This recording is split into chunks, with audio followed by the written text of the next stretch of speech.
Yo, it's Boyki coming back at you once again. It is day 23 of my project to do the splits. I believe that leaves me with 67 days. Will I be able to do the splits in 67 days?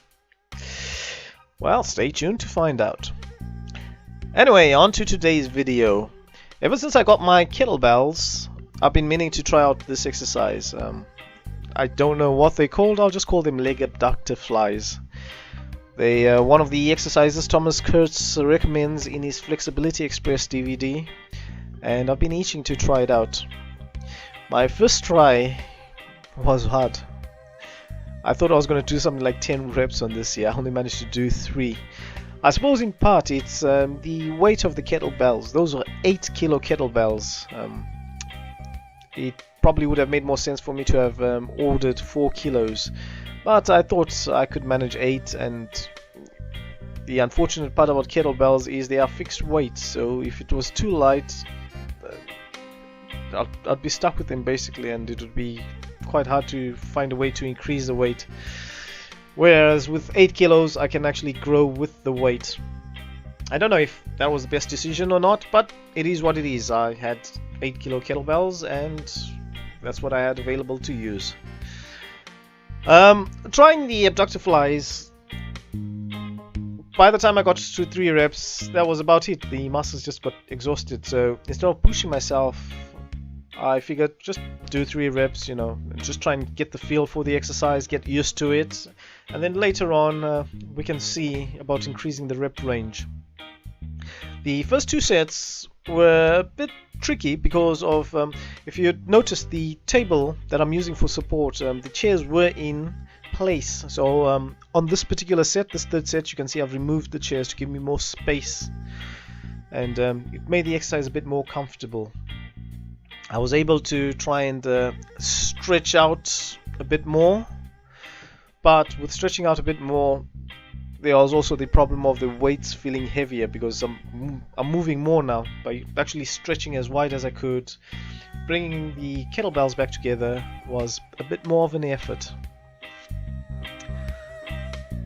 Really tiring. The other thing as well, most of the effort seemed to be around the ab area. I think I worked more of my abs than I did my legs on this one.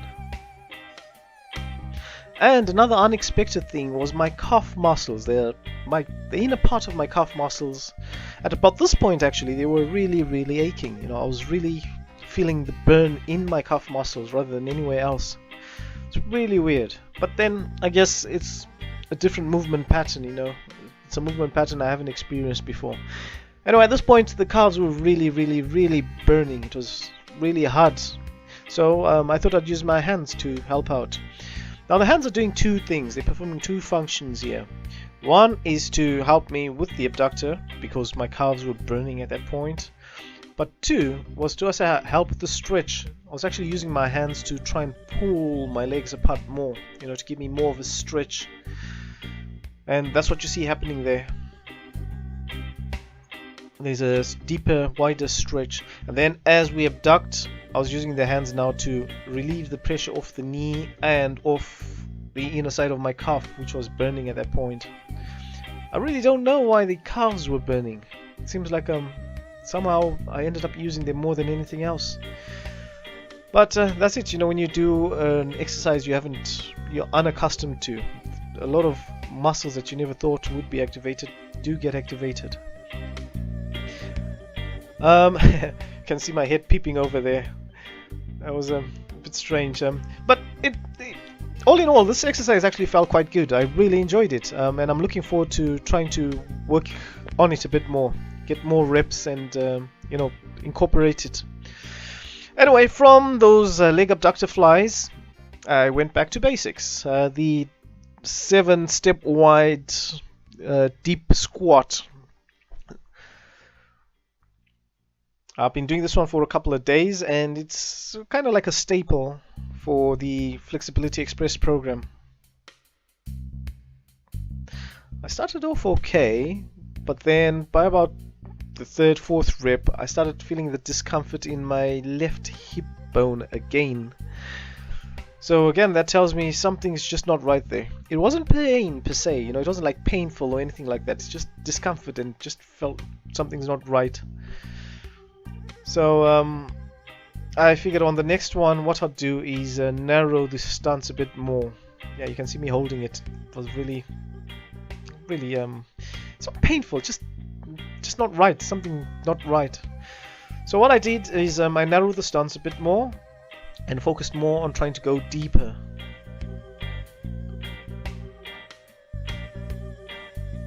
Yeah, following Thomas Kurtz's advice there, he says that if you go from a deep squat into an overhead, it has a lot of carryover to your hip mobility, and that in turn has carryover to you doing the splits. So that's what I was doing there.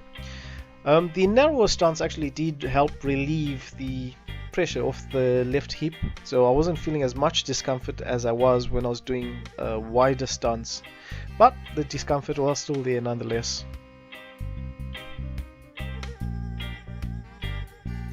Reviewing this video, it looks like I'm actually going deeper, so that's good. It looks like I'm making progress, slowly but surely.